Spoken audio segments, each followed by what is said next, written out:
Good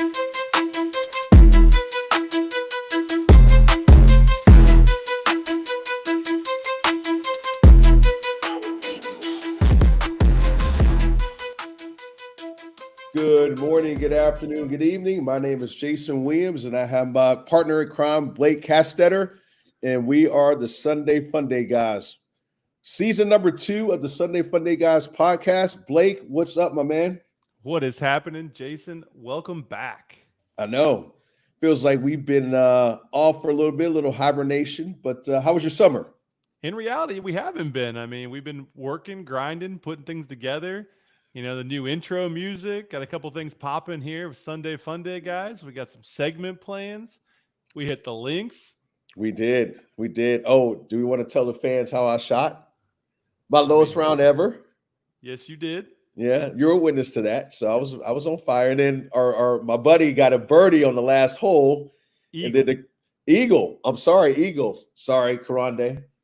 Eagle and did the craziest dance you ever want to see, which we have that on video. And it might show up on our YouTube page one day if he's lucky. That it might. It was a big shot.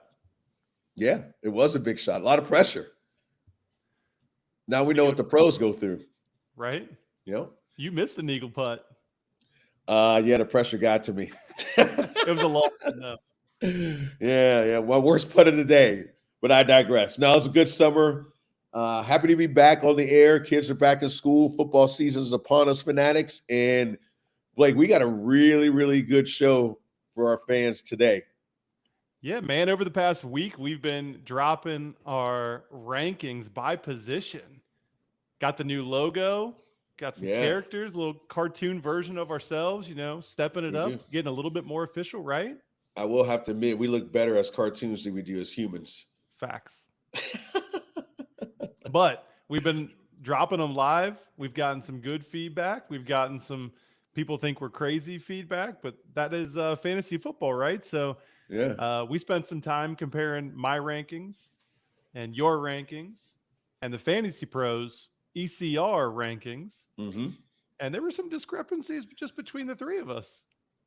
Definitely some discrepancies. So let's hop right into it. I'll start it off. Quarterbacks. So our quarterback rankings, and we're not going to go through all the rankings, fanatics, but we're just going to give you a handful of players that we're going to spotlight who we think were either high or low, or we both thought were high or low, or one thought was high and one was low, or vice versa. So let's get right into it, Blake. Lamar Jackson. What are your thoughts on Lamar? MVP of last year. Yeah, man, that's my number one. Number one, okay. I know. Big step, big move. Fantasy Pros has him at number 4. You have him at number 3. So kind of planting my flag with this guy. I planted a couple flags throughout this. I really don't think it's an improvement, though. I don't think Lamar improves. I think it's more about a drop-off at the overall quarterback position. Oh, that's an interesting thought. As we go through this, you're going to see. So he's going to have his 2 top targets back, Flowers and Andrews, right? Mm-hmm. He has a running back in King Henry that now defenses have to respect. Correct. But everyone's talking about Lamar's not going to have such a great year because Henry's going to put up 1,013, and how that's going to eat into Lamar Jackson's. I don't think it's going to affect his numbers at all. No. Listen, folks, Lamar Jackson is Lamar Jackson. Like, he's been good since the day he stepped on the field. Nothing's, in our opinion, again, I have him 3, Blake has him 1. Nothing's going to change. If anything, he's going to be better because he's going to have another year with Flowers, who should be the number 1 receiver, and he'll get Andrews back, hopefully for a whole year, and he won't be injured. And then, obviously, he's got Derrick Henry, who can catch the ball out of the backfield. Yeah, and the concern about Derrick Henry being there and eating into his numbers, I was doing some research. Lamar's backfield has had 1,300 plus combined yards and 12 plus touchdowns every year for the past 3 years. Mm-hmm. Henry is going to do that, in my opinion. Yeah. And all is going to be good with the world. Mm-hmm. So, here, in my opinion on this, I think Lamar is going to have, I don't know if he's going to win back-to-back MVPs, because that's obviously really hard to do. I think the addition of Derrick Henry will help a ton in the playoffs. I'm not necessarily worried about them in the regular season because Baltimore is Baltimore in the regular season. We all know what they do in the regular season. They went out and got Derrick Henry for the playoffs because traditionally in the playoffs, You win running the ball, and they have not been effective running the ball in the playoffs. Hence the reason they've lost to Kansas City and whomever in the playoffs. They just can't run the ball. Yep. So you're a little bit higher than consensus. I'm much Yep, higher than consensus. you are. Following that, you got we have Patrick Mahomes. Well, Fantasy Pros has Patrick Mahomes, which you had it 1, I had it 2. Yep. Then I had Josh Allen at 3. You had him at 4, but Fantasy Pros ECR has him at numero uno. Hard for me to believe that one. I know. We're both low on him. Yeah. I mean, how do you have him at 4? So I have him at 4. Just I don't see the production. And again, I don't think the loss of Stephon Diggs will be that major. I just think they're going to potentially give Cook the ball more because he'll be established in his second year running. I think Kincaid will get his touches. But again, after that, who are we talking about? Gabe Davis is gone. They've got Curtis Samuel, and they've got the rookie, Keon, I forgot the last name, Coleman from Florida State. So I don't think Josh Allen's going to have the production that he once had. Just my opinion. That's why I ranked him as number 4 QB this year. I mean, still top 5, right? And still I'm with top you. 5. You know, he's been ranked number 1 or number 2 since 2019. He got Diggs in 2020. All of his production in 2019 really came with his legs. Yep. I mean, that's how he got there. And to your point, they ended the season riding Cook. Right. So I think we're both right there with Josh Allen. A couple down, still top 5. Yeah. Because he is Josh Allen and his legs are going to get him there. Listen, Josh Allen's Josh Allen. He's an MVP candidate. He's the best player Buffalo has. He's the reason they are so successful what they do. But again, I think there's going to be some drop off, comparatively speaking, to the other quarterbacks, especially with Josh Allen more than probably anybody this year. Yep. So following that, I've got Anthony Richardson at 4. You have him at 7. Yes. ECR has him at 6. So let me pitch my case as to why I'm big on Big Tony. And then I'm going to pitch my case because we're watching him right now. Or we just did. Yeah, we Keep did. Going. Yep. It's a small sample size, but look what he did when he was healthy, right? So in 23, Correct. He recorded the most fantasy points per dropback since 2019. Lamar Jackson. I love your stats already. That's a highly regarded future indicator of success, Jay Will. Well, I agree 100%. And per 4 quarters, he averaged 29.2 fantasy points. His ground game is going to create a built-in floor that's high, and he's got a huge potential ceiling. Right. That's my case. So can I play devil's advocate now? Let's hear it. Well, first of all, he's coming off a major injury, and I'm assuming his shoulder's healthy. He was out in a lot of games last year, so I'm not necessarily concerned about the injury thing. I am concerned about him running. Like he's a running quarterback, and typically when quarterbacks run, they tend to get hurt. And again, I don't think he'll be running as much this year. I would hope not for his sake. But when you have that option and when you're that talented, you use your legs as a weapon, and he's used it before, and it's been good and it's been bad. So that's point number 1. The running ability can be a gift and a curse. And I think every running quarterback will tell you that. The second thing is I watched, they're playing the Bengals right now. And again, it's preseason, but first drive, he comes out, throws a touchdown. Second drive, he comes out, throws a pick 6, or third drive, whatever it was. So as much as I love Anthony Richardson, I think he's going to be a great quarterback.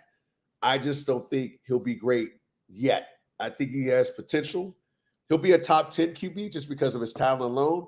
But I think the nuance of playing quarterback is not there yet. He has to get his completion percentage up. I think it was 60% last year. If he gets that up 5-8 percentage points, now we're talking. But there's still those inconsistencies that you may see with Anthony Richardson. You know why? Because he's only played 4 games last year. And even in college, he only played 12. In high school, he played 6. I just saw the stat. So this guy hasn't played a lot of football at all. So with that being said, top 10 quarterback, but on the lower end of the top 10, in my opinion. That's fair. Yeah. I appreciate that insight. Following Big Tony, we got Jalen Hurts. ECR at 3. I've got him at 5, and you've got him at 2. I do. How does he get to 2, Jason? Well, let me make my case, Blake. So Jalen Hurts, I think with the addition of Saquon Barkley, that's actually going to help him in the passing game more.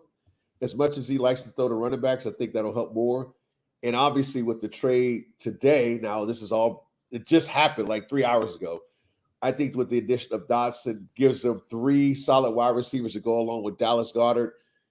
And again, if you look at some of the defenses other than Dallas in that division, let's see, the Commanders and the Giants, whoa, come on. So that alone gets Jalen Hurts in the top 10. His running ability and his passing ability this year, especially with a couple more weapons in the passing game, I think vaults him up to number 2. Okay. Yeah. But that passing game, he sure struggled the second half of the season last year. You're right. He did. So I would agree. Carry 100%. Over. And then what's the impact of a new center? Yeah. On his offense to begin with, but also on the tush push. Yes. Then you've got Barkley. And you know he's going to eat into those goal line carries. Yeah. So devil's advocate says, I think 5. I think top 10, but I just don't know if he can push 2. Okay. Well, we'll see. This is why we're ranking these guys. No, I think Jalen Hurts is in for a big year. Obviously Jason Kelce retires and the push and whatever you want to call it, whatever. I still think he makes up for that in more passing touchdowns, more efficiency, and he'll get his touchdown. I don't think he'll be as efficient he was in the red zone in terms of scoring touchdowns rushing, but I think he'll be more efficient even passing because he's got a solid core of receivers, 3 solid receivers and a real solid tight end. All right. So following up, Jalen Hurts, we've got CJ Stroud, Joe Burrow, Dak Prescott, Jordan Love. Then we come to my number 10, which is Jaden Daniels. Yeah. Which, Jason, you weren't far behind me. You had him at 12. Yep. You were aligned with Fantasy Pros ECR. Mm-hmm. So the reason I bumped him up, or I have him at 10, again, it's back to the ground game. I mean, the ground game really is a cheat code in fantasy football. I mean, it gives you that solid floor. Right. He does have a bottom half offensive line, so he's going to be scrambling. Terrible offensive line. Terrible. Yeah. Terrible. Let's make that point. Yes. When I ranked him, he did have more weapons to throw to than he does now, having lost Dotson. He's also in Cliff Kingsbury's offense. And if you look at what Kingsbury did with Kyler Murray in his first 4 years, I mean, when Kyler was healthy, he was top 7. True. True. So Jalen Daniels is a better passer already than Kyler Murray is. I will say that. Correct. Yep. I'll say that. So, I mean, just when I put together my numbers, he ended up at number 10. I think he's in store for a really good rookie year. Like out of all the rookies, Caleb Williams, Drake May, Bo Nix, obviously he won the Heisman in college, watched a lot of college football. So I watched this kid throw. He made some throws. And again, I'm not doing comparisons, but it reminds me of when Joe was playing for LSU. Like he made some throws. I was like, whoa, okay, this dude can sling it. So I won't be surprised if he has early success. The only thing I'm worried about is that offensive line. He can have an issue like Joe did with the Bengals offensive line when they went to the Super Bowl. Just open up the floodgates and let everybody in. So I think that's going to be the biggest deal for him. I think he'll get away with some things because he's talented and he can run. But I hope he basically can play out the year because their offensive line is not very good at all. My projection does require him to play the entire season. Correct. I'm not saying he won't, and I don't wish injury on nobody. But again, when you have that issues on the offensive line, man, it makes a quarterback that's a veteran have issues. Now, this guy's a rookie, so he's still trying to process everything. But we'll see. Like I said, I think I think his ceiling is way, way higher than any quarterback that came out last year, even Caleb Williams, in my opinion. Yes, I'm in agreement. All right. Now, yes, we get to Mr. Kyler Murray. Well, don't forget about Brock Purdy first, but then, we ended up with Kyler Murray next. ECR 10. I had him at 12. Jason, outside of the top 15 at number 17. Yes. Make your case, my friend. You want me to go first, huh? Oh, you're the only one going here. I'm right around ECR. I'm good. Kyler Murray. Where do we start? Let's see. Can he stay healthy? Is he accurate? Does he have he has a good weapon now with Marvin Harrison Jr. He has a great tight end. But again, can he stay healthy? That's always been Kyler Murray's MO. Like, he's a smaller quarterback. He runs a lot. Can he stay healthy? In my opinion, I don't think he will stay healthy enough to be in the top 10. Has nothing to do with talent. He's got talent, but can he keep himself on the field? And I don't believe that'll happen. Again, injuries happen. A lot of players get hurt, but Kyler Murray seems to get injured an awful lot. Again, I don't know if it's because of stature. He runs around a lot, but I don't see him playing a full 16, 17 games.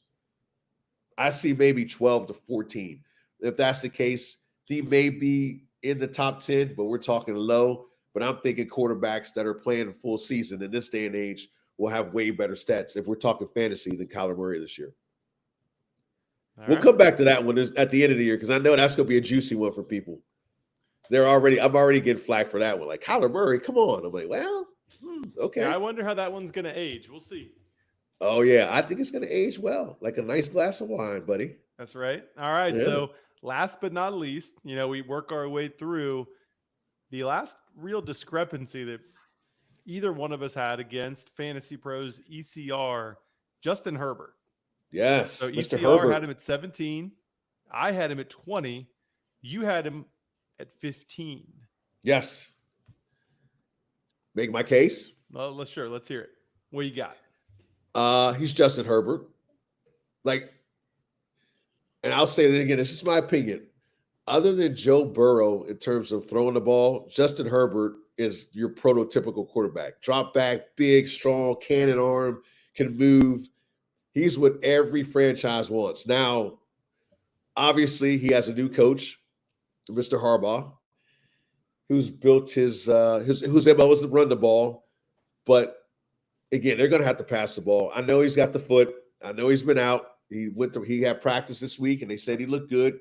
Plantar fasciitis could be something that can linger on for a long time if you don't take care of it. So I am concerned about that, but I think Justin Herbert is too talented not to be top 15 quarterback, maybe even top 10. He's just too talented. I don't care.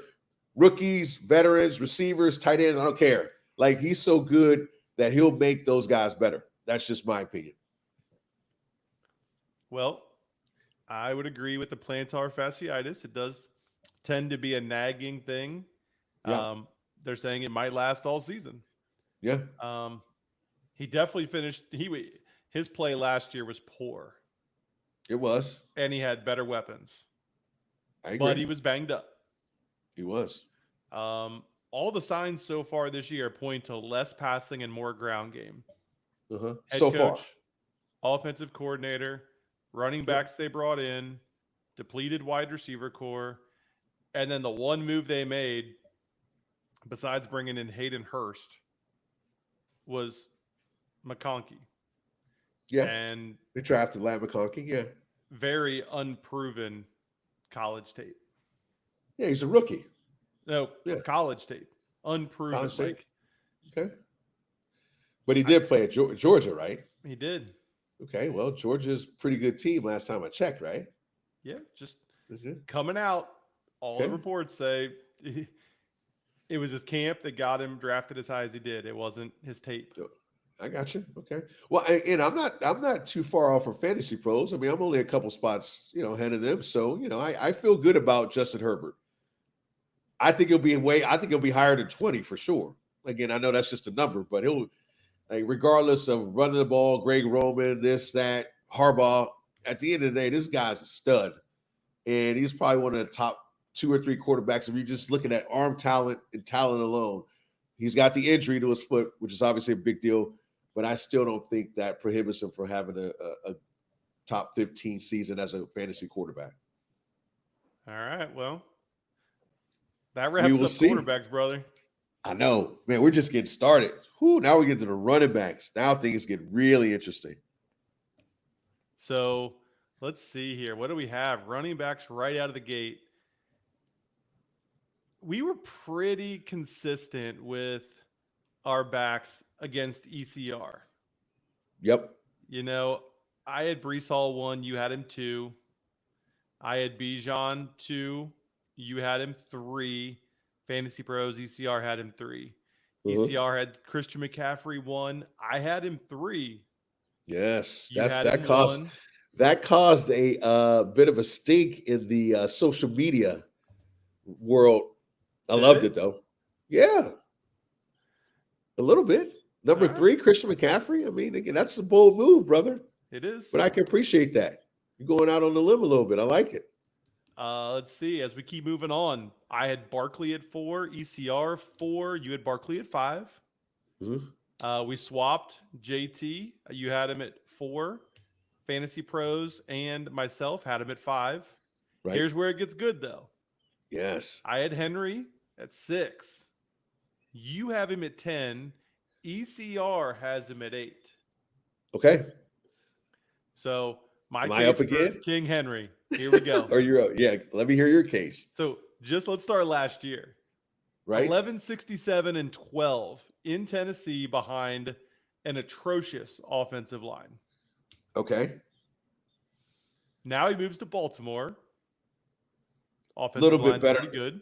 Little bit better. They've had some losses on the offensive line, but I'll let you keep going. We'll say better. Better. Yep. Better. Okay. No more backfield by committee in Baltimore, right? He's got Keaton Mitchell coming off an injury. Otherwise, they don't really have much. Right.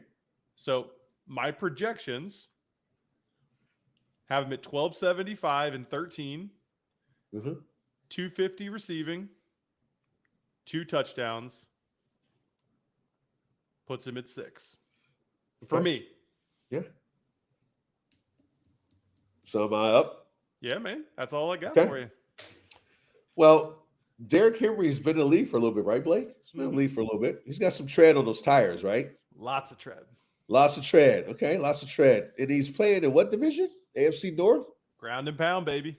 Pretty good defenses on that in North. I mean, Bengals hopefully can rebound. Their defense wasn't very good, but the Browns and the Steelers, they're perennially good. The Browns defense is a very underrated defense, and they were really, really good last year. So going by that premise, and the premise at the end of the day is you still want to make Lamar Jackson throw the ball. So I think Henry will have a good year. I don't think he'll be anything like world beater. I don't think he'll be a differentiator in the regular season for Baltimore. I think when it comes to the playoffs, that's when he'll differentiate himself. But we're talking regular season of fantasy.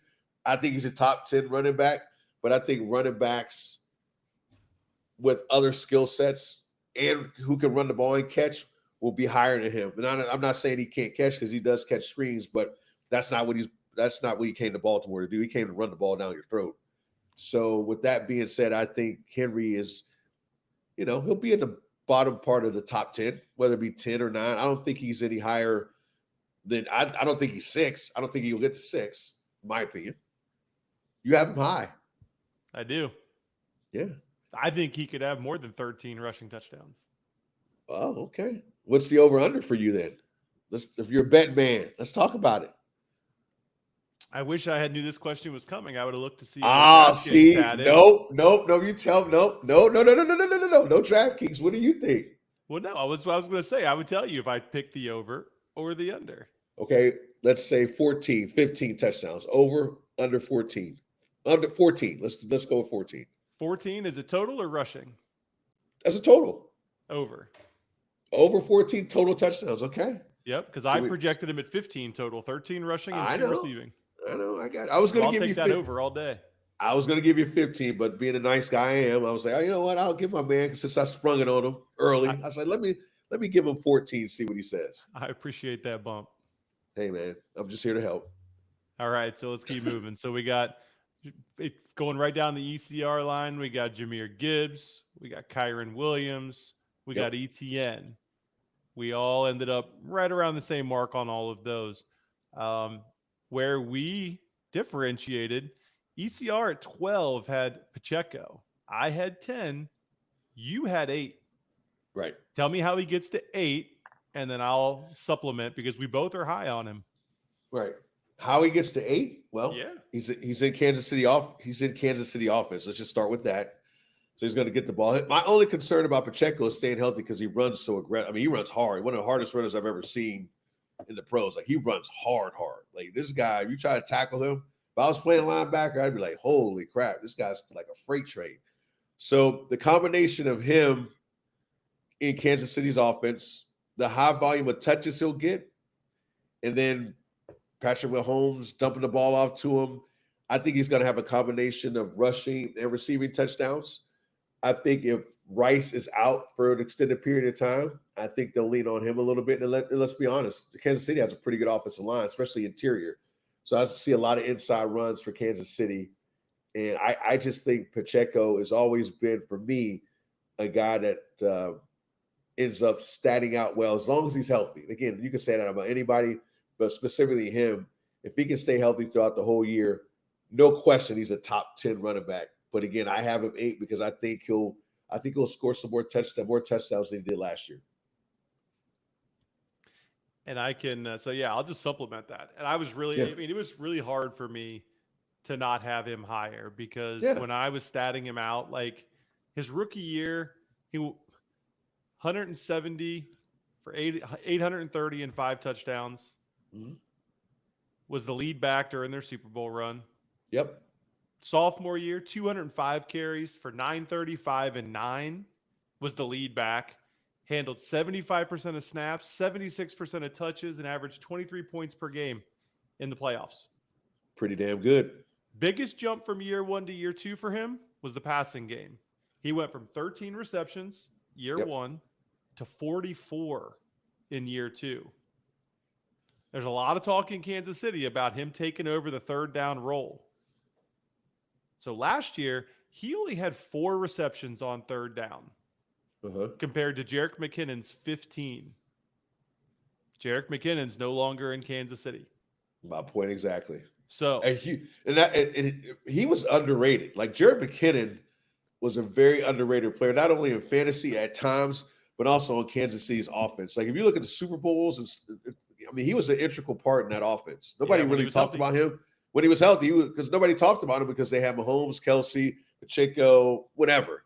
He was always kind of that guy, like, man, number one, he's always catching the ball out of the backfield. They can't stop him. Well, yeah, because he's pretty good. I think that's what happens with Pacheco. Yeah. So with their wide receiver injuries and suspensions and all of that, a reliable Pacheco out of the backfield and on third down, I mean, he could push top 5. Yeah. I mean, and we got to think about Kansas City offense. When are they ever in third and long? They're never in third and long. They're always like 3rd and 4, 3rd and 3. And even if they are in third and long, let's be honest, they got Mahomes. So when you got him, anything is possible. Right. So I feel good about Pacheco this year. I do too. Let's keep rolling, man. We're rolling. Following the ECR, you're looking at, Achane, Rachaad White, Joe Mixon, Cook, Kenneth Walker, Josh Jacobs, James Conner. So we're down to roughly ranked number 17 at this point, and we're pretty close to ECR across the board. But we get to my number 18 pick, ECR's number 17 pick, Alvin Kamara, and Jay Will, you got him at 11, man. I do. He's a slash back out of the backfield in New Orleans. Where has he been the past few years, and how do you have him at 11? Well, he's been injured the past few years, so I'm banking on the fact that he stays healthy. New Orleans' offensive line is underrated. I think they're very good. I think Kamara, at the end of the day, is the best player they have, so it's incumbent on New Orleans to get him the ball in any way, shape, or form they can.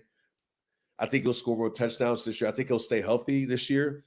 I think he'll continue to be a back that catches balls out of backfield. So, again, in PPR, he's going to get you points. Then I think he'll be double digits of touchdown. I know they got Williams, and I know he does the short yardage stuff, but the only caveat with Alvin Kamara is Derek Carr. So, Derek Carr can be hit or miss, but if New Orleans was smart, and we'll talk about the other New Orleans player I have high too, they would get the ball to those two guys and let everything else just ride out. But Alvin Kamara needs to be an integral part of New Orleans' offense moving forward. I don't care if it's 20 touches. I know he's got some tread on those tires, but I still think he's an effective running back, and he definitely will be higher than your ranking and Fantasy Pros ranking, in my opinion. All right. There you go. That's it right there. That's all it. right, so chugging along some more. We got Stevenson, Aaron Jones, Zamir White, David Montgomery, DeAndre Swift, Jalen Warren, Najee Harris, Tony Pollard, Raheem Mostert. Then we get to ECR's pick, number 32. My pick, number 28. Jason, number 24. Brian Robinson Jr. out of Washington.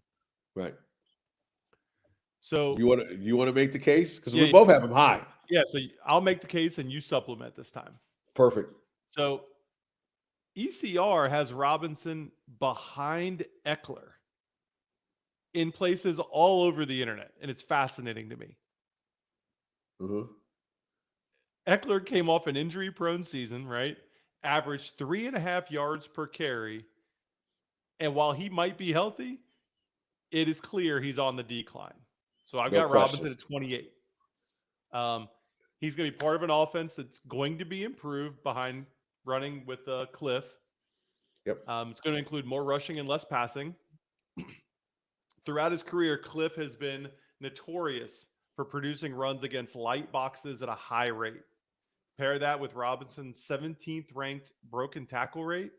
Yeah. If he can stay healthy, I have him projected at 205 for 890, 28 catches, down from 36 in 2023 because Daniels has proven through college that he doesn't like to check it down, and a total of 9 touchdowns. Right. So I'm going to supplement your high ranking with my high ranking, only because as bad as Washington's offensive line was last year, and they were bad, it seemed like Brian Robinson was the one that was getting yards, whether it be after contact, before contact. So I think with the addition of Jalen Daniels, having that option to run, it may open up some more holes for Brian Robinson. He's another guy that runs really hard. Like he's a hard dude to tackle. And I think the Commanders are going to lean on him early, especially since they got a rookie starting at quarterback. So I can see him getting a high volume of catches. And to be honest with you, I think we're both done with Eckler. Let's be honest. Like, he's burned us. We've got a little bit of that guy stuck it to us a couple times. Like, let's be honest, right? He stuck it to us. I took him over CMC last year. I'm done with him. Right. So I think it's a little bit of, hey, yeah, he's on the decline, but we've both been burned by him. So we're not going to give him the solace of burning us twice. That's right. So, and that's why I think we both have Brian Robinson Jr. high, in my opinion. I think he'll be just fine. I think in the second year, he'll be adjusted to the game. He's a powerful runner. And Dan Quinn, he came from Dallas. So, I assume in Atlanta, he liked to run the ball in Atlanta. So I'm assuming he's going to want to do the same thing, especially with a rookie quarterback, to get him in third and short, manageable plays on third down. Because, again, you get somebody in third and long with that terrible offensive line, that dude's going to be running for his life. Yes, he is. Ears will be pinned back. They'll be coming for him. Oh, they will be. All right. So next in line is Devin Singletary, the acquired New York Giant running back. And I've got him at 29. ECR has him at 31, and you have him at 34. Okay. My only case for Devin Singletary at 29 really comes down to, I think the offense is going to run through him and Neighbors. Okay. All right. Neighbors is the only weapon they added. Right. They still have Danny Dimes. I'm not sure they can get him the ball. God help the Giants fans. Whew. So it really comes down to volume.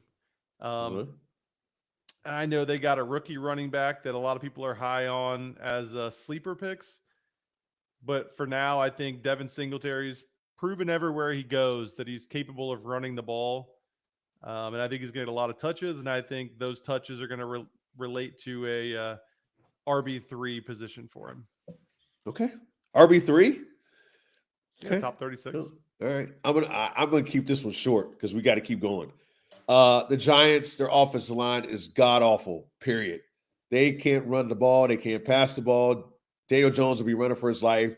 Singletary's not going to have any holes. I mean, it's going to be a nightmare. I don't see how Devin Singletary is any higher than, again, 34, 35, in my opinion. He may get volume, but volume doesn't equate to yards when you got a terrible offensive line.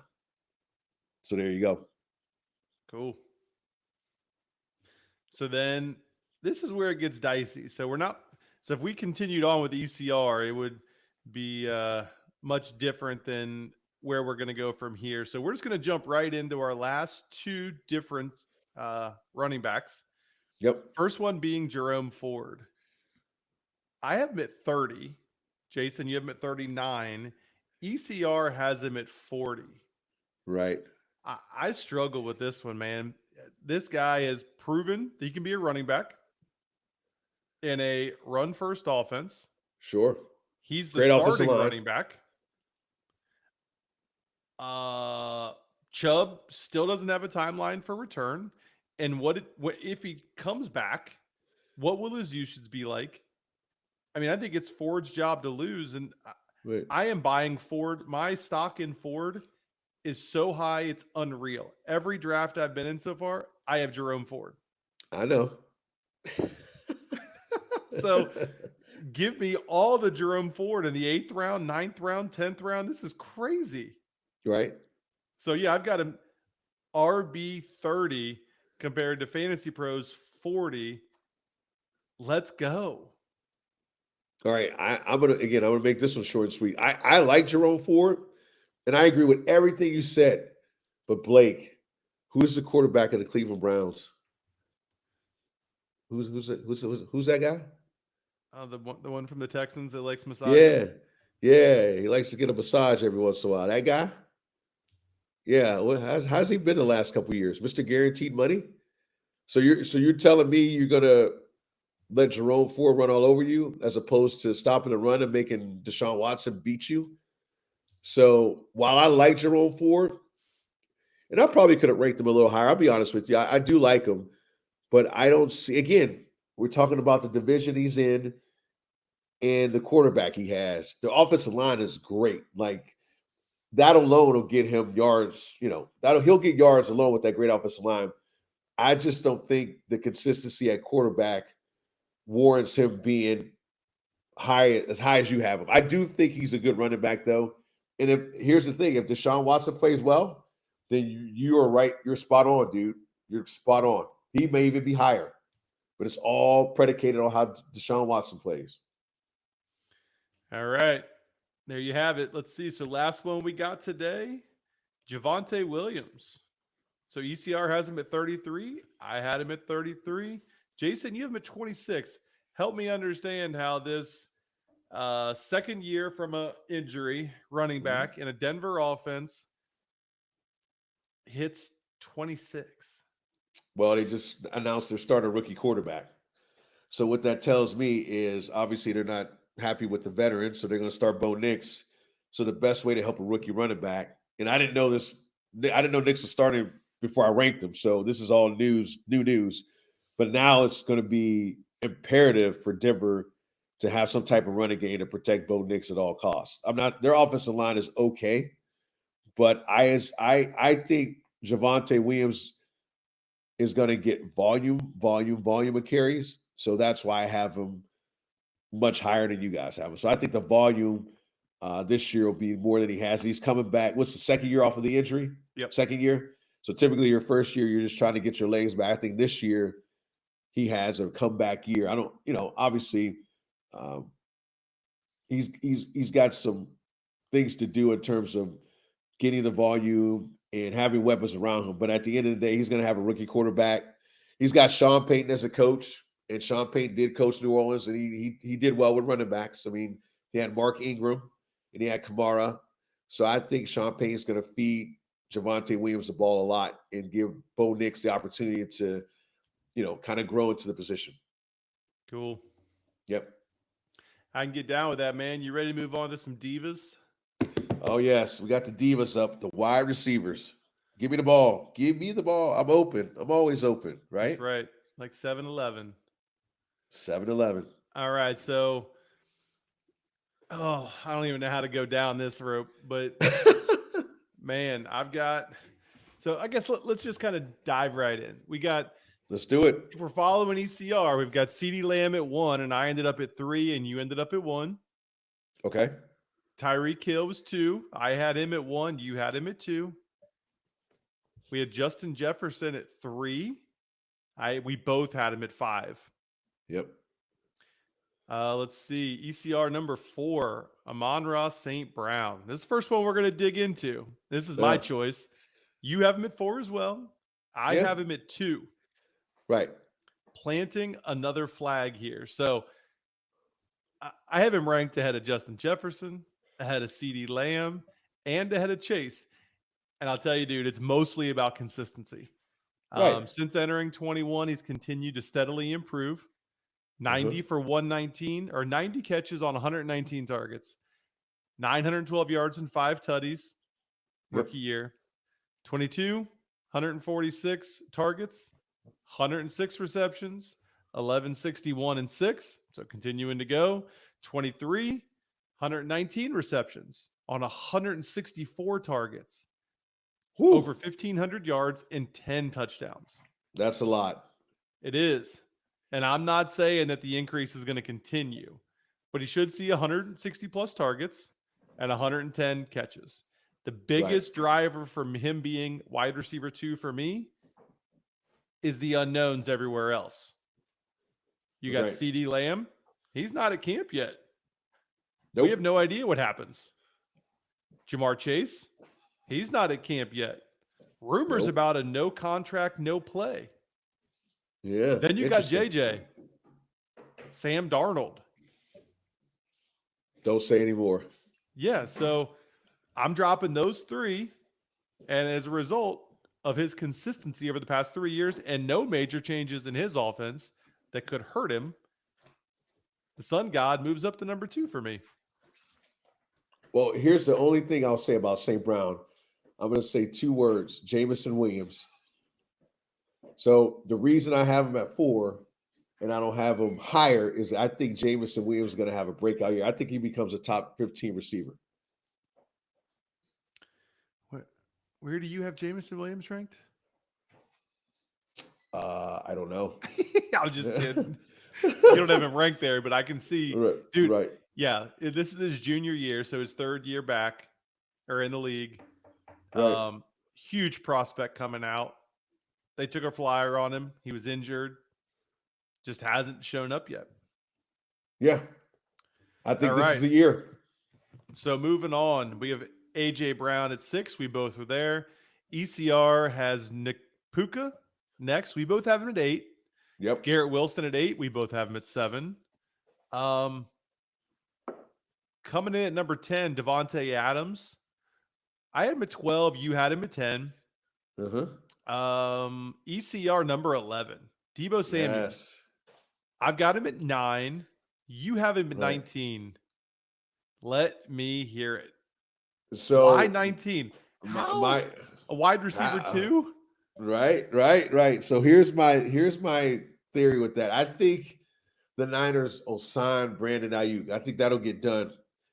And because they'll do that, I think he's going to be like the legitimate number 1. I'm not saying Deebo Samuel won't get his, but I just think Ayuk as a receiver in terms of skill is much better than Deebo Samuel. I think Deebo Samuel's tough. I think he's a great football player. But I think Ayuk, if we're talking receivers, is the receiver you want to have on the Niners. And you don't know if Deebo can stay healthy because he has had some injuries throughout the last couple of years, and he has been hurt. So, again, going off the premise that they have Ayuk and that Deebo, can he play a full season? And it's probably, I would say this is kind of a low. I agree, this is a little bit low, but that's, I'm going with that. I feel good about that. Now, could he move up to 15? Yeah. Could he move in the top 10? Probably not. So I think that the ceiling for him is for me is probably between 14 and 19. I love to disagree with you. Yes. You have him at 9. Let's hear it. 9, I know. And Right? it's partially gut. You're right. Yeah, all this is gut. Yeah, a lot of it is gut. The main concern with Debo is his health. But in the case that San Francisco is moving on from Ayuk, I mean, let's go. Debo is going to be top 10 without question. Let's say Debo Ayuk stays. Oh, he's definitely not top 10 if Ayuk stays. There's no way. I don't know. So CMC already a little banged up. Oh, come on. Okay. Now, let's I'm look hear back. you out. I'm going to hear you out. Back. Rushing leaders never repeat. Okay. They do not repeat. It hasn't happened since like 2005. Okay. So that means there's a regression coming for CMC. In the rushing game, but not the passing game. In the rushing game. But also tell me that he's going to keep up this pace of touchdowns. There's no way. So there's negative touchdown regression coming, in my opinion. Okay. Which leads to other people scoring touchdowns. So, I mean, as I ran the numbers, dude, I had him projected to break 1,000 receiving yards for only the second time in his career. Right. Along with 9 receiving touchdowns and 4 rushing touchdowns, which, based on the numbers that I put together, put him at 9. Okay. Fair enough. We can agree to disagree. It's going to be interesting. We're keeping this document, and we're going to look back on it. We'll have listen, Fanatics. We'll definitely have an episode on our preseason rankings at the end of the season because it's going to be interesting where guys fall. I'm looking forward to that one. So yes, we definitely do that. Looking ahead, we've got following down the line Drake London at 12. I had him at 13. You had him at 14. We had Nico Collins at 13. I had him at 11. You had him at 16. Yep. ECR had Chris Olave at 14. That's where I had him.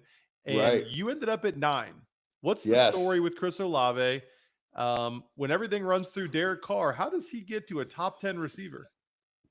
Well, have you seen the targets Olave's had? I don't have the numbers, but I know it's been a heck of a lot over the last couple of years. And I don't see that changing whatsoever. Again, the only caveat is Derek Carr. Can he actually get him the ball in places that he can catch it? I mean, I think Olave and Kamara. Other than that, who does New Orleans have? I mean, I don't know anybody else. They have a decent tight end.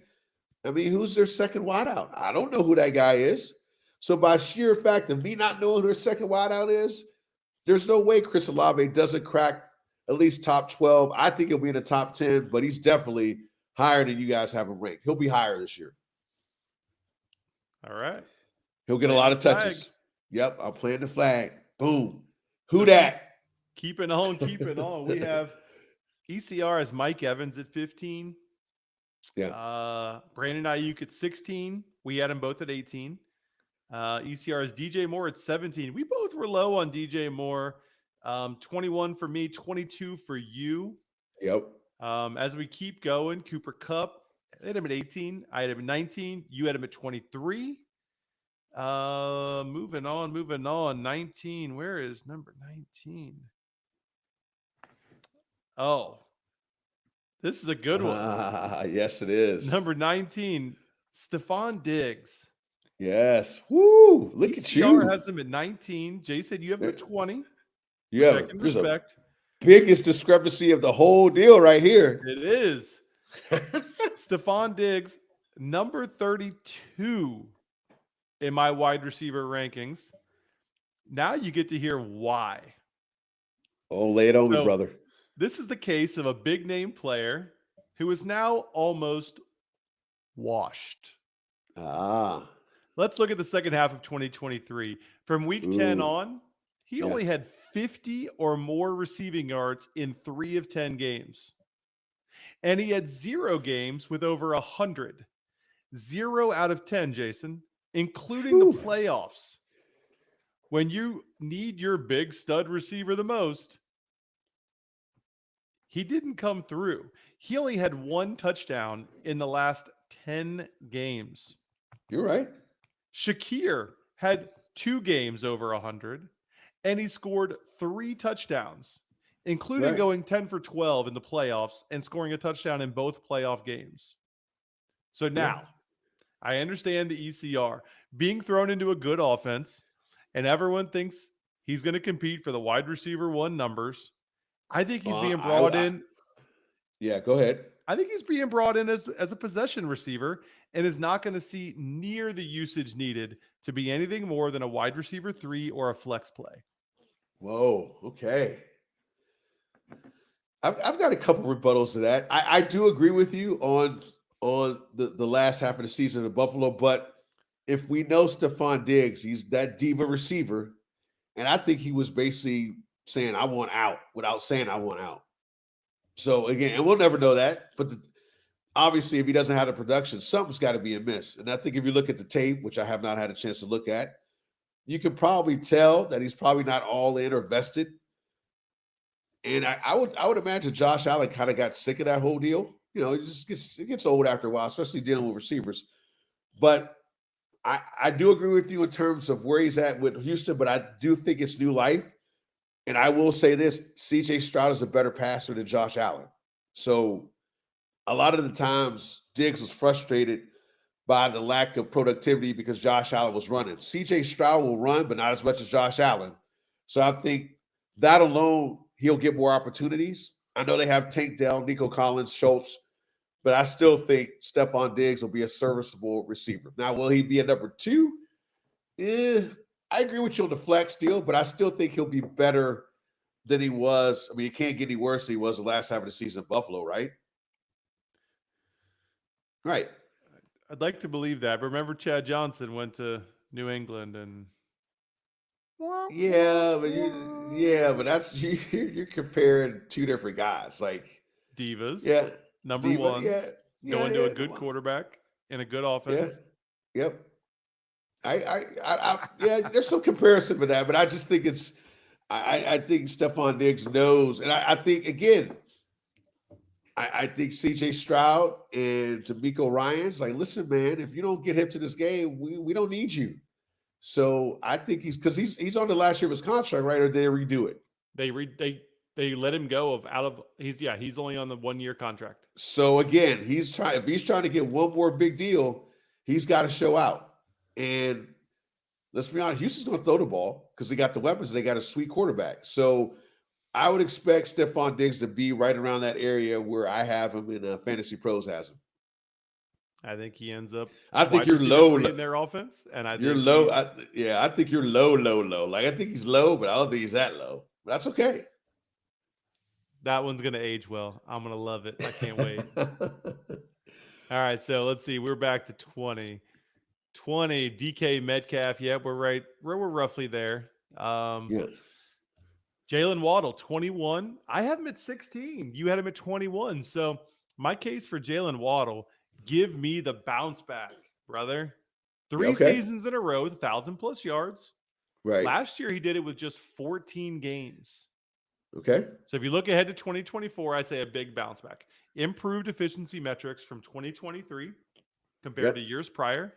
In 23, he had a 24% target share, but only had 4 touchdowns. Yeah. 4. Right. Positive touchdown regression coming. So what if Tyreek again doesn't push for 2,000 yards, returns to planet Earth with a normal 1,400 yards receiving? Right. Jalen Waddle is going to get the bump almost to a wide receiver 1 status, but in that wide receiver 2, number 16 wide receiver range. 2. Okay. No, I have nothing against that. I think Waddle's a great player. Again, I'll let you have this one. You have the floor on this one. Yeah. All right, so we'll move on. Next in line, Michael Pittman, ECR 22. You have him at number 12, and I have him at number 17. So why don't you make the case for Pittman being a wide receiver 1? And if I've got anything to add as to why I have him as a number 17, I'll supplement it. No, that's fine. As much as I said Anthony Richardson, I think it's kind of hit or miss. I think the one thing is constant is dealing with Michael Pittman. Like Michael Pittman will get open, he'll get him the ball. The line is good. They have a sweet running back. So what our defense is going to do, they're going to try to stop Jonathan Taylor. What does that do? Free up Pittman for one-on-one opportunities. So, and he gets the volume. So, I mean, this was an easy one for me. I think he definitely is higher than, I mean, fantasy at 22. I mean, that's crazy to me. Michael Pittman is the number one receiver on the Colts offense that if they get Downs back and they got the guy from Texas, Mitchell, who just scored a touchdown tonight, you're talking about a pretty lethal trio of receivers to add with Jonathan Taylor. And oh, by the way, Anthony Richardson does run the ball. So there'll be some plays where he ad-libs and finds guys. So I think Michael Pittman is due for a big year if Richardson stays healthy. Again, a lot of it's predicated on his health. Yep. And then I'll say only thing I'll add that I think you left out, past 2 seasons, he's only scored 4 touchdowns. Right. Another candidate. Oh, yeah. For positive touchdown regression. I'd be shocked if he didn't get close to double digits this year. My mark, I said he doubles it. 8 touchdowns this year. Yep. Breaks the 1,200-yard mark, wide receiver 17. There you go. All right. All right, let's keep rolling, brother. All right, so moving on. We are looking for number 23, Devonta Smith. You were a little high on him at 17. I had him at 22. Yep. Let's see. Next is Malik Neighbors, 24. I had him at 26. You had him at 24. Yep. Amari Cooper at 25. I had him at 27. You had him at 31. I think we all know why we're low on him. Yep. George Pickens at number 26. I have him at 23. You have him at 28. Yes. Oh, you want me to make my case? This is real simple. Yeah, if it's simple, then let's hear it. If you got 2 quarterbacks, what's that mean? You don't believe in either of them? You got none. Period. So you got Russ and you got Justin Fields, and you've seen in the preseason what they're not doing. And that is not playing quarterback really good at all. So that's pretty much all I got. I like Pickens, but unfortunately he's been saddled with Kenny Pickett, Justin Fields, and Russell Wilson. So we don't know what his potential is because he doesn't have a good quarterback. Yeah. Yeah, right? But let's go back to last year. Okay. His games without Deontay Johnson, with Kenny Pickett. 4.3 catches per game on 8.3 targets, 89 yards, and a half a touchdown average per game. During that time frame, he was wide receiver 13. Okay. So if that translates to 2024 at all, and this is a stretch, you extrapolate that out, you're looking at 149 targets. Not in Pittsburgh's offense. So let's say you improve his catch rate to 60%. Right. Averaging 89 yards, half a touchdown will put him over 1,600 yards with 9 touchdowns. There's no way, right? But right. Those are good starting points. So no Johnson, no other real wide receiver threat, improved quarterback play. So I know we're not a big believer in Fields or Russ. Yeah. But Russell Wilson last year threw 26 touchdown passes in a Denver offense that was not good. Do you know how many touchdown passes Pittsburgh threw the past 2 years combined? Was it 16? Something 25. Crazy 25. Yeah, it was a low number. Yep. 25 combined over 2 years. So he's got improved quarterback play. Right. His quarterbacks now have a much improved vertical capability.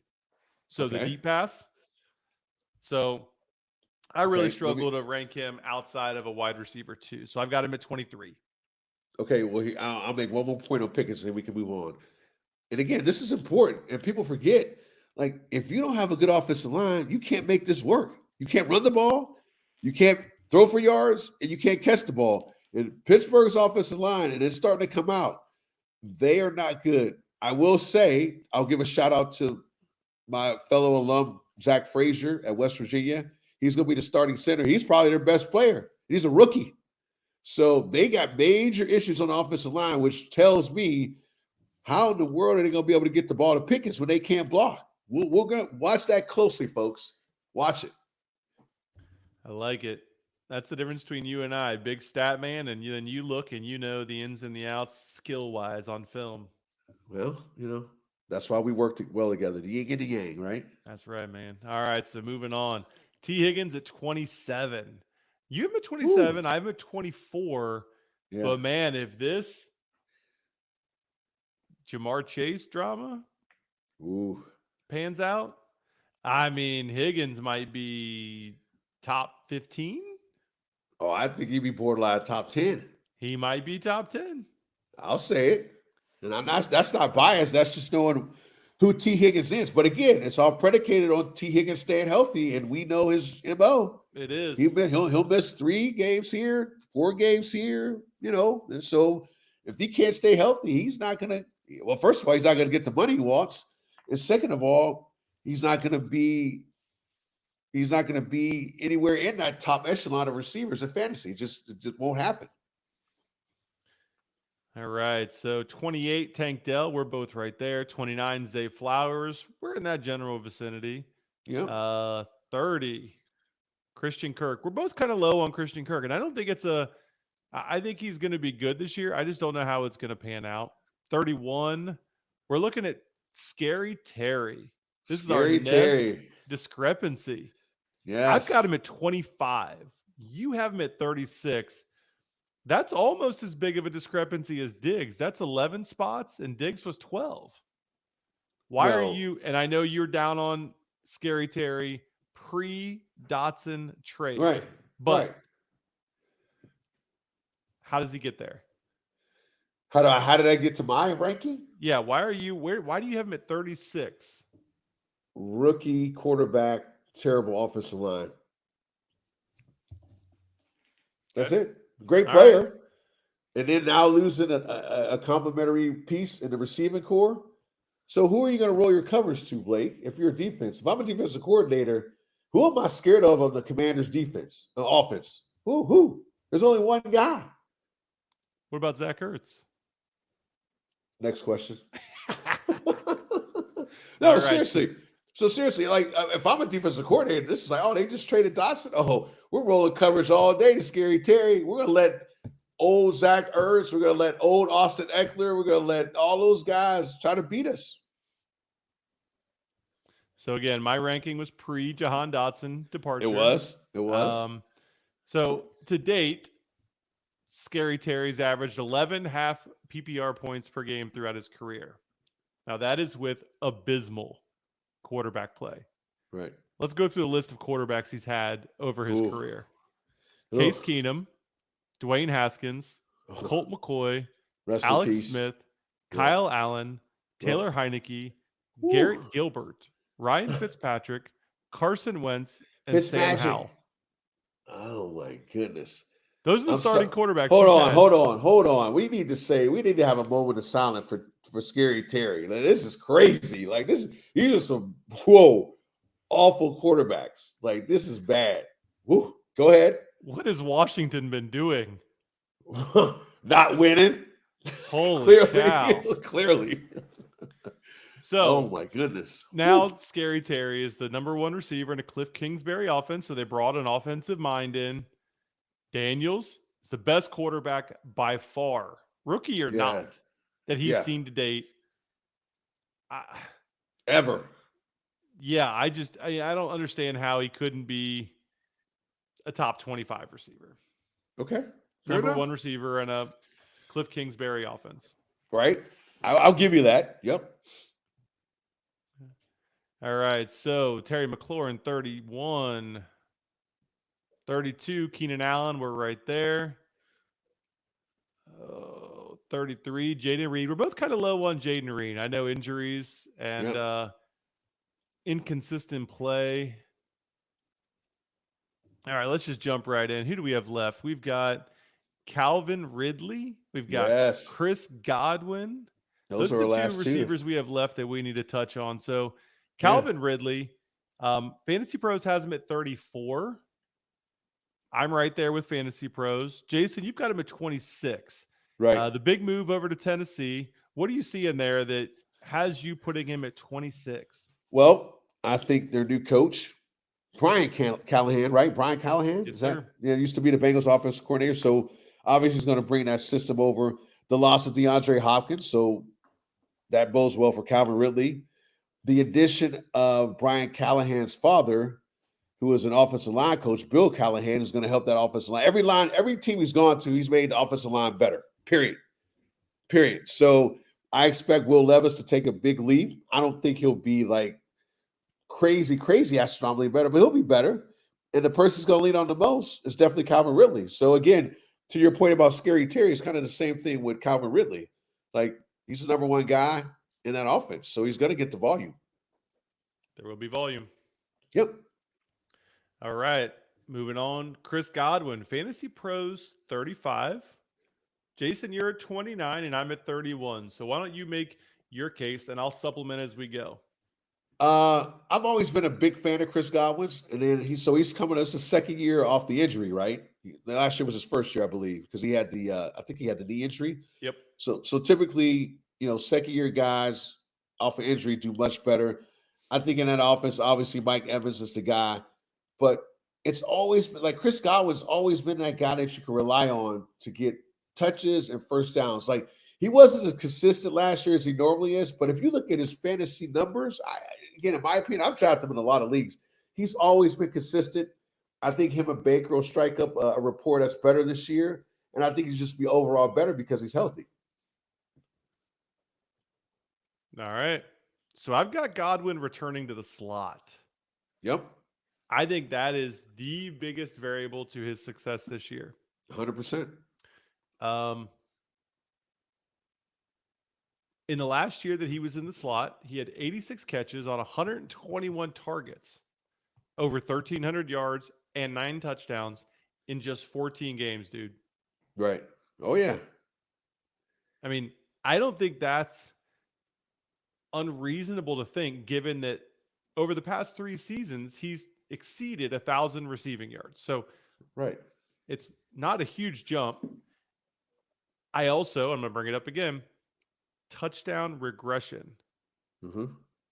22, he had 3 touchdowns. 23, 2 touchdowns. Right. He is due for touchdown regression and putting him back in the slot and a second year off the knee injury. Right. I've got big things planned for Chris Godwin. And another year playing with Baker. I think your first year, you're just trying to figure things out. I think it's easy for a quarterback to throw it along the sidelines and have a guy go up and get it like Mike Evans. But, the rapport quarterbacks and slot receivers have, it's different because they got to be on the same page or a pass could get picked off. Because if he's running out and I'm running in and you're throwing whatever and it doesn't work out, that's an interception waiting to happen. But I think Chris Godwin and Baker will make a really good tandem this year. Like I said, I've always been high on Chris Godwin. He's always been one of the most consistent fantasy players that I've ever drafted in terms of consistency at the wide receiver position. If he can stay healthy, I agree with you completely. If he can stay healthy. Yes. Tight ends. The tight last ends. grouping. Yes. So, Fantasy Pros, number 1 overall ECR, Sam Laporta. We both agreed there. Yep. Number 2 was Travis Kelce. You agreed. I had him at 3. Yep. Number 3 was Mark Andrews. I had him at 2. You had him at 3. So heading to number 4, Trey McBride. I had him at 5. You had him at 4. Yep. Tight ends are easy. Man, we don't have a lot here. We got a couple. We do. Dalton Kincaid, number 5 for Fantasy Pros. I had him at 4 and you had him at 6. So given a little bit of a discrepancy, well, let's dive into that one. So Dalton Kincaid, for me, potentially the number 1 target in a Buffalo offense. Right. Last year, Diggs had 160 targets. Gabe Davis had 81. That's 241 evacuated targets that have not really been accounted for except for the addition of a rookie, right, and Curtis Samuel. So then what's not to like here, Jason? Help me understand. We have a top-tier quarterback. We have opportunities for targets. The Bills spent big draft capital on him. Right. And he performed well as a rookie. They didn't replace Diggs with anyone prominent. Sure.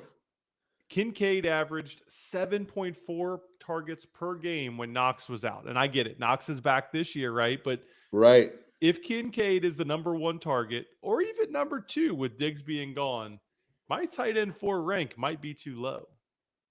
Oh, you think he's top 3, top 2? If he ends up being the number 1 target getter in a Buffalo offense? Okay. So here's what I'll say about Kincaid. I like Kincaid a lot. I remember watching him play at Utah. I thought he was a stud. I thought he would have a better season than he had last year, but he did great. I mean, he had a good season, but I thought he would do way better. My only concern with Kincaid is the fact that you're right, Knox is back. And then, so again, if you're playing defense, who are you shaping your defense to in Buffalo's offense? Obviously, you're watching Josh Allen. That is what it is. But what receiver are you scared of? Anybody? I mean, Samuel? Yeah. You're probably scared more of their tight ends than anybody. So what are you going to do? Yeah, you're probably going to put an extra guy on the tight end. So I'm not saying he's going to have a good year, but what I'm saying with these guys who are kind of the best player on their team in terms of skill position, receiver, they're going to have more eyes on them than they had before. And I'm not saying Kincaid will be better from his rookie season, because he will be, but he's going to have to be, because there's going to be more eyes watching him, because they don't have to worry about Diggs, Gabe Davis, whatever. Knox is a little longer in the tooth. They got to start worrying about that guy. So what are defensive coordinators going to do? They're going to game plan around stopping your best player if they're smart. So that's the reason I have him a little bit lower. I like him a lot. Could be right. Yeah. I'm a defensive guy, man. I got to look at the defensive side too. That's kind of my forte. All right. Well, let's move on. We got Kittle at 6. We both have him at 7. Yep. At 7, ECR, Kyle Pitts. I have him at 6, and you have him at 9. Yes. Let's start off with your concerns. So the only concern I have, and I'll be honest with you, because I've drafted Kyle Pitts in too many damn leagues, and he's let me down. That's the only reason I have. I mean, I'm serious. Like, I think Kyle Pitts could be a top 3 tight end with Kirk Cousins. There's this guy runs like a receiver. Like, there's no way he should struggle. But the problem is, Blake, the quarterback. Just like we talked about in Washington with Scary Terry, when you got quarterbacks that are just not good, you're not going to get the best out of your receivers. And now he finally has a quarterback like Kirk Cousins, who we know loves the tight end. So the only reason I have him low is because I've been burnt by him before. But I will be surprised if Kyle Pitts is not a top 5 tight end. Even though I have him ranked at 9, I just don't want to get burned again. But my gut tells me that he's going to have a breakout year this year. Finally. This guy runs like a 4.3 40 at a tight end. This is ridiculous.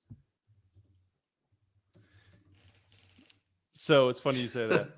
Yeah. I agree completely. I think that this is another scenario like Scary Terry where a player has finally been freed of bad quarterback play.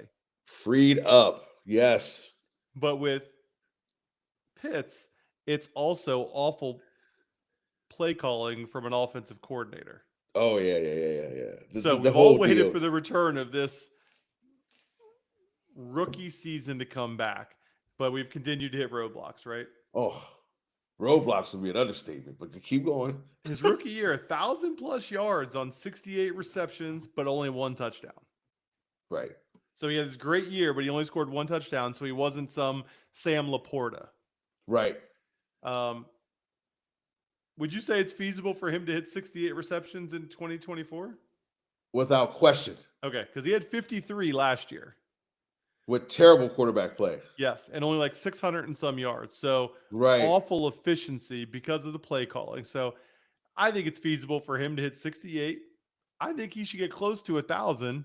And I also think he's going to exceed 2023's total touchdowns of 3. Oh, yeah.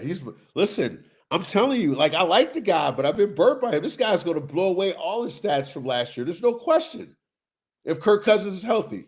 Yeah. And even if Michael Penix plays, we'll get into that a little bit later, but when coming out of college, I like Jalen Daniels. I liked Caleb Williams a little bit, but I really like Michael Penix, and we'll talk about that later. But it's going to be interesting to go on with Atlanta. But long story short, Kyle Pitts, I think he's a sleeper this year. Sleeper. I mean, I've got him at 6, so I mean, he could be top 5. Right. I'd be shocked if he was a top 5. Go ahead. Moving on, we've got David Njoku, ECR number 8. I've got him at 11. You've got him at 8. So I'll dive into why I'm concerned about Njoku. Yeah, please do. You can, let's keep moving on. So Njoku took off without Deshaun Watson last year. Right. Without. Guess who's back? Deshaun Watson. With Watson, Njoku was 10 for 92 and 0 touchdowns in his first 3 games, and 15 for 139 in his final 3 games. Right. So if you extrapolate that out over an entire season, he was on pace for 73 catches, 693 yards, and 3 touchdowns, or an average of 6.9 half PPR points per game. I mean, that's not even a top 12 tight end. I got you. So I got you. There's my concerns with Deshaun Watson, or David Njoku with Deshaun Watson. So moving on to ECR number 9. Yes. Evan Ingram. I've got him at 9. You've got him at 5. Yep. What is your case for him getting to 5? What is my case for him to get? I just think that in the second year of being with Trevor Lawrence, I just like the combination of him and Trevor Lawrence. Like, I don't have any rhyme or reason. It's kind of a gut feeling. You got to pick somebody out of the top 10 that you may think sneak in the top 5. I was going to do Pitts, but again, I was burnt, so I decided to do Ingram. But that's essentially why I did it. Like, I don't have a rhyme or reason. He's a good tight end. He could be a great tight end. I think the weapons Jacksonville has, I know they have a rookie wide receiver, so I think he'll do well. But I think if they were smart, they would get Evan Ingram the ball a lot more than they did last year, because he creates matchup problems for the defense, no question. He's been underutilized by the Giants. Now, a lot of that was because he wasn't healthy, but I think this year is the year he really takes off as a tight end. We all think he could have been coming out and kind of know he is, but he just needs the opportunity. All right, man. Yeah.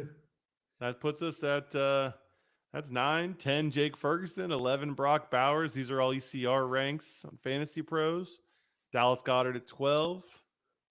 TJ Hawkinson at 13. That's interesting because the injury and no timeline back. Cole Kmet at 14. Pat Freiermuth at 15. Dalton Schultz at 16. And folks, these are all ECR ranks that Jason and I both are fairly aligned with. No big major discrepancies that we need to talk through. Right. So we had a couple questions come in on the social side of things. Yes, let's do it. And you mentioned the first one. You started talking about Michael Penix. So the question was, what do you think is going on with the QB situation in Atlanta? Cousins/Penix. Jason, why don't you do this one? What do I think is going on with the situation in Atlanta? I don't know what's going on. That's what makes me concerned. Atlanta strangely did not play Penix in the last 2 preseason games, I believe. Well, yeah, I don't think he'll play this week, but he only played in 1 preseason game. And actually, he did well, but it's kind of bizarre if you think of a rookie quarterback and not getting him live game reps as opposed to practice reps, because there's 2 different types of reps. There's practice, which is still fast, but game is like supersonic speed. So for me, it's very concerning that why Atlanta wouldn't play him. That's kind of gives me some pause on what Kirk Cousins, or how Kirk Cousins is and how they think he's doing. So, and we honestly, have we heard a lot, Blake, from Kirk Cousins? Like, I haven't heard anything about him. Last I read, they were saying he'll be ready for week 1. Right. And that was a while ago. So, yeah. So I don't know what's going on. Atlanta drafted Penix, and that was a question mark after they gave Cousins all that money. So all I can say is stay tuned, because we'll find out in a couple weeks what's going on. I agree. All right. Next on the book. What's your outlook on the Bengals backfield? Do you prefer to have Zach Moss or Chase Brown? Well, Blake, I mean, right out of the gate, let's see here. Who do I have? I've got Zach Moss ranked 33 and Chase Brown at 31.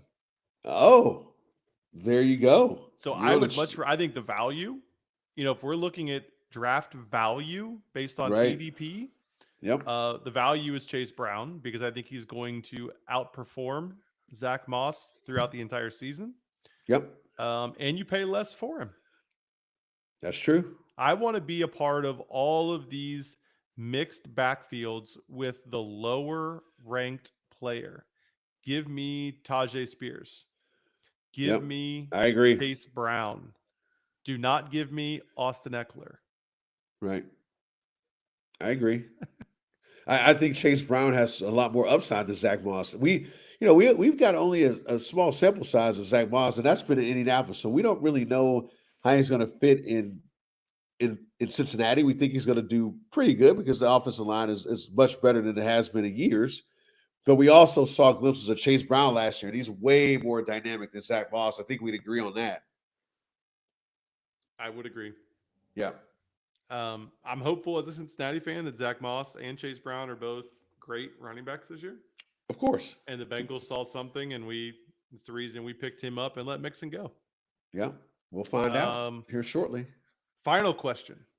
With the hamstring injury to Jaylen Warren, how does that impact your rankings for Najee and Jaylen? For me, it doesn't change it much because the Steelers' offensive line is not good. Again, like I'm like like you got to go to the source. Like if the offensive line was different, it was better, I would probably bump Najee up a little bit. I'd probably keep Warren the same. I think he'll be back eventually, obviously. But clearly, if he's got a hamstring injury and Najee's healthy, then Najee should get a bump up. But again, with that offensive line kind of being in flux and not being as good as maybe what people thought, I'm not sure how you can change either one of those rankings. And with the quarterback situation too. Sorry, go ahead. I was going to say, I had Jaylen Warren ahead of Najee. Right. I think we both did. Yep. Those rankings were pre-injury. Sure. I don't know that it impacts the rankings a ton because overall, I think Jaylen Warren's a better running back. I've been a Warren truther. I mean, all through last season, you heard me. Yes, you have. Oh, yeah. So all things considered, so long as they're saying he might be back for week 1. Right. If not, he should be back for week 2. It doesn't seem to be a multiple week injury into the regular season. So I don't think you it take out changes one game. I'm not too concerned about it. I still think Jaylen Warren, where do I have him? I have Jaylen Warren at 24. You had him at 25. Yeah, I think we're dead on with both of them, I believe. And I had Najee at 25, and you had him at 27. So I still think those are fair numbers. Yeah. Assuming Jaylen Warren comes back week 2. Yep, I agree. Well, we appreciate the questions. So keep them coming, Fanatics. We have the Facebook page. Please follow us on the Sunday Fun Day guys on Facebook. We'll answer any questions. We're getting a lot of traction with our Facebook page, so really excited about that. Thank you for those folks who have liked our posts and responded to some of our questions. We appreciate it. Yep. We're also on Instagram. We have our individual pages and then the Sunday Fun Day guys page. You can find us there. Yes. We have an Twitter account. It's not active really. So I wouldn't spend too much time there, but we are looking at doing some YouTube in this year. So be on the lookout. We might go live. We might throw you guys a curveball. Yeah. YouTube is coming probably sooner than later. Could be right now. You never know. We'll let you know about that. What do we got next week, Jason? What's the plan for next week? Oh, man. Next week. You thought this episode was good? It was. It was actually really, really. I enjoyed talking about the rankings and really getting into the nuts and bolts of everything. But next week, we're going to dive into draft strategies, Blake, which you are, in my opinion, explain it better than most people in terms of draft strategies. And we're also going to bring back, by popular demand, our Survivor League rules, which for last year was our number 1 episode of the year, talking about rules to follow if you're in a Survivor League that, obviously week to week, you're going to have teams in and out. We're going to give you several different rules for you to follow to get you to the promised land and potentially win your Survivor League. So we're really excited about that, Fanatics. Yeah, so that's the plan for right now. We got 1, maybe 2 episodes over the next 10 days. And then, Jason, you and I were talking about getting that week 1 up before Thursday Night Football opening night. 2 weeks away, brother. 2 weeks away. So maybe 3 episodes in the next 2 weeks, folks. Yeah, we're gonna put in some overtime, Fanatics. We're so excited to be back. We've changed a little bit of the format, as you guys can see, and we think it's one that's gonna be very informative for the folks out there and give you all the fantasy information you need. Blake, any last words? No, man. It's just good to be back. It is. Well, Fanatics, that's a wrap for the first episode of the 2024 season. And Fanatics, remember to make this Sunday your fun day. Sunday fun day, guys, out.